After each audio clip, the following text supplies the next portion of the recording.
Today we got a video from EWU Body Cam, and the title of the video is "Woman Tugs Teen's Skirt, Instantly Regrets It." I happen to work for the state, and if I have to watch your cheeks hanging out again, I will call CPS. We're all sitting over here. You don't get to touch them. They don't look.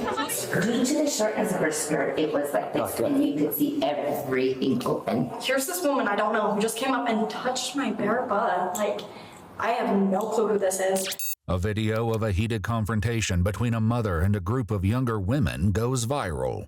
It captured the aftermath of the older woman tugging on the younger one's skirt, claiming to prevent lewdness. Drama reaches untenable heights as police seek the truth in a case of conflicting, sensationalist reports. The following is based on official police records. It's the evening of April 20th, 2024. Sakura, a Japanese steakhouse in St. George, Utah, is booked with high schoolers before their spring formal dance. Footage uploaded to TikTok captures a heated confrontation between waiting diners. I happen to work for the state, and if I have to watch your cheeks hanging out again, I will call CPS. You're over 18. She is 19 years old. But you don't get to touch her. You don't get to touch her. What's captured on camera is only a fraction of what each side would later claim happened. You don't get to touch her. We're all sitting over here. You don't get to touch her. They don't look. The clip, posted by CC Snow, is viewed over 500,000 times within hours. But what viewers don't know yet is that the woman threatening to call CPS does in fact work inside the Utah Attorney General's office. Why are you? No, it's not appropriate. The older woman, later identified as 48-year-old Ida Ann Lorenzo, files an incident report with the St. George Police Department as she perceives that her family's safety is at stake. We were at a restaurant yesterday. I was sitting with a 10-year-old sitting on my right-hand side. A bunch of girls walk in. Their skirts were so short that as we're standing there, I see the 10-year-old pointing to one of them, and you could see her entire and the butt cheeks and everything hanging out. And immediately I was like, oh my God, that is completely inappropriate. We do not need to be sitting at a restaurant having a 10-year-old look at someone's private part. But they were saying that this particular group of girls, they're called the Slut Squad, and they were just bullies. They bullied everybody around them. And in my opinion, if 17-year-olds that are going to a high school ball are sitting there calling them bullies and they're known and labeled as the stripper squad, in my opinion, they're fully aware that the behavior is not okay. She claims to have only acted because the police could not in a timely manner. She meets the responding officer the following day. Hello, are you Ida? Yes. Hi. Hi. Good. Good to meet you. So these little girls have continued to incite a mob, and I've been harassed all day. Not only did they took it down from St. George Post. Hold on, before we even continue, I mean, imagine bothering 911 over how someone is dressed. Like, come on, people. Like, this is insane. And why would you touch the person? They wearing whatever they wearing. Obviously, the restaurant itself, the establishment, doesn't have a problem with how they're dressed. So why should you, even if you have a problem with it or whatever, that it's not your place to try to parent another kid or whatever the case may be. The place that they're at doesn't have a problem with how they're dressed. And her Facebook, but now she put it on Instagram, and now she put it on TikTok. Like, at some point, something needs to be done. It needs to be stopped. And they have a reputation for doing this, which is why none of the minor kids wanted to get up and say anything. And so, I don't... The video she posted has currently reached 517,000 views. Damn. Yeah. And you're telling me that she was not wearing any underwear? As we could see, yeah, exactly. We could see pubic hair, skin, and everything, like, honestly. Are you saying the opening? Yes, because we were actually seated and she was standing up and she was at a higher. So you were under her? Due to the shortness of her skirt, it was like this, and you could see everything open. Not only were there minors involved that were all seated around me, but my son was present as well. That's the only reason why I was like, listen, you're hanging out in front of minors. That's not something that you should take lightly. Well, just contact your employers, let them know the situation and that they might be getting. Well, I talked to one of the attorneys, and they're like, I talked to my boss, and she was like, if she actually was showing her body parts, she's gonna get charged. Shortly after Ida gives her statement, the other side of the story presents itself from none other than the recipient of Ida's unwanted skirt tug, 19-year-old Avery Leroy. She agrees to come down to the station accompanied by witnesses. She came up, reached her hands, her cold hands went up my skirt, and I felt her hands up my skirt, and then I felt like a tug. And like my skirt doesn't go down much farther, like it's not that short of a skirt. And so I felt this tug, and I like whip around thinking it's one of my friends or something.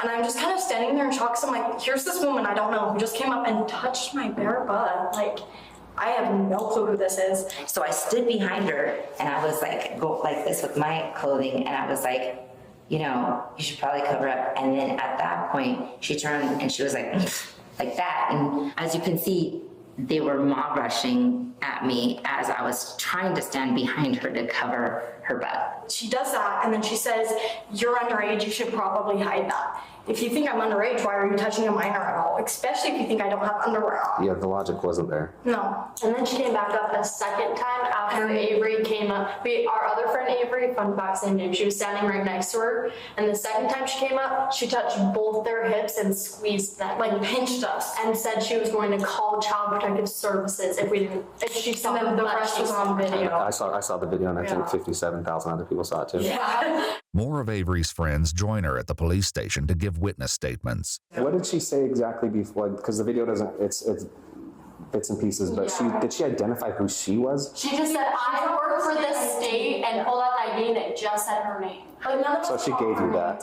Yeah. Like, We didn't find it until posted on and she was like, I work for this state, you guys are all done. Like, I'm calling the cops. I work for the state. Yeah, I do janitorial services for the state. No, I'm joking, but come on, man. Like, I feel like, sometimes you see this a lot, right? Where, people get state jobs and stuff like that or whatever, whether they're maybe a counselor or something like that or whatever. And they think that may be like law enforcement. Who gives a crap that you work for the state? Nobody. Congratulations. You got a state job. Wonderful. Pension, everything, great. But that has no bearing on, you don't have no power outside in the real world. You know what I'm saying? Just whatever, man. But anyway, let's continue. CPS, like, you guys don't toast. What? As the other side of the story appears to fill in, one of Avery's friends makes a claim about Ida's activities before the incident that night. One of our friends that was at the birthday dinner with us, after that happened, she sent the video to her mom. Her mom was like, no way, that lady was at the brewery less than an hour ago causing a crazy scene.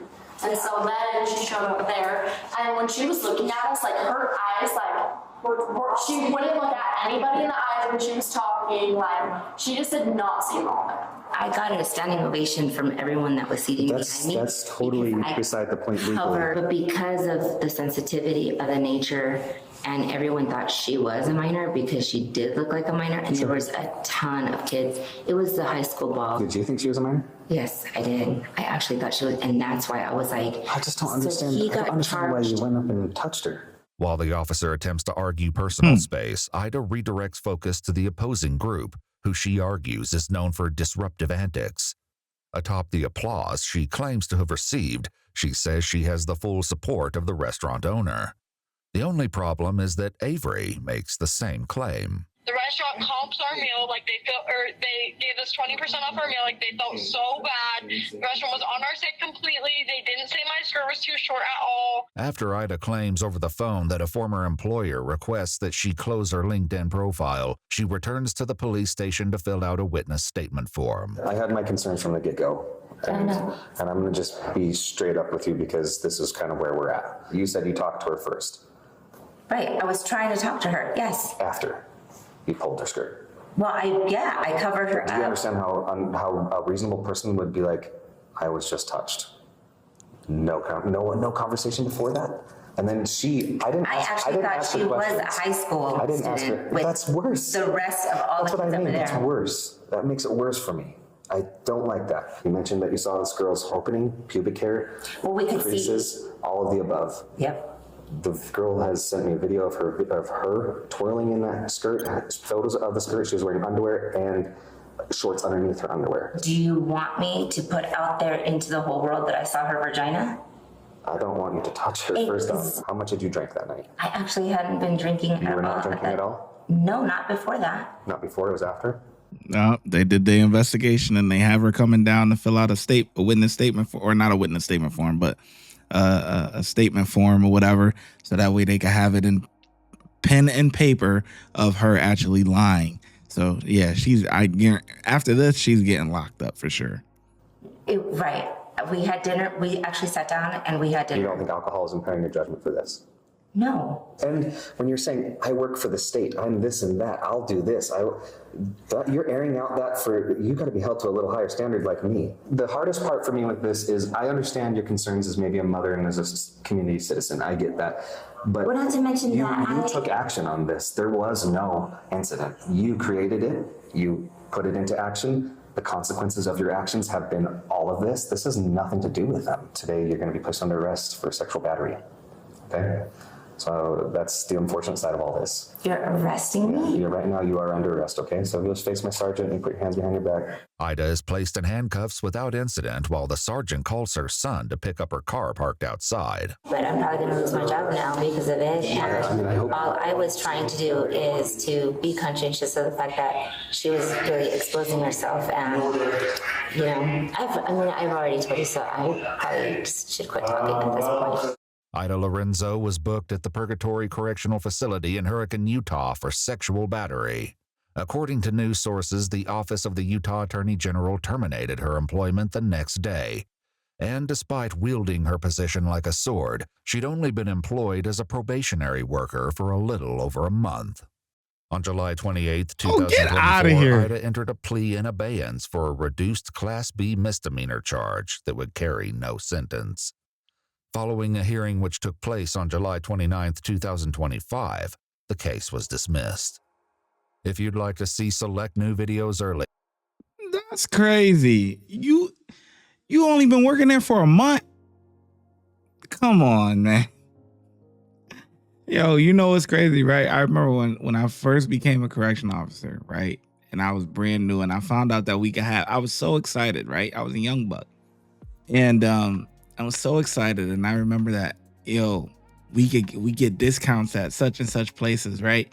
And I used to just go around, and I'd be like, "Hey, does law enforcement get discount? Can I do it? Can I get a law enforcement discount, right, or whatever?" And they'd be like, "Oh, do you have credentials? Oh yeah, sure, right?" So you're excited. I was like 21 years old or something, right? And this kind of reminds me of that, right? And then as time goes along, like you probably get in a job for like 6 months or 3 months, and it's like, your excitement has worn off. Your first big boy job is you don't care about it, and so you don't even tell people about it, like what you do and stuff like, it's not, no one cares, right?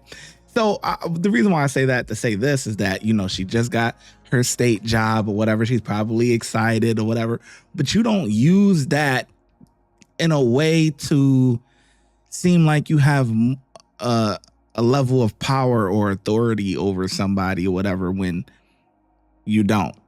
You know what I mean? Like, you don't. Like, no. But anyways, yeah, I think, man, I think the cops did a great job, man. Good investigative work, man. And her excuse is that, or not her excuse, but she was saying she thought that she was, underage. Like, that's worse. That is definitely worse. She lucky she must have got her a decent lawyer and got it dismissed or closed or whatever the case may be. Kudos to her for that. But this is just, she got to stay off the liquor, man. So anyway, I'm giving the cops a 5 out of 5, man. Great job. Let me know in the description how well you think the officers did, and I'm gonna catch you in the next video.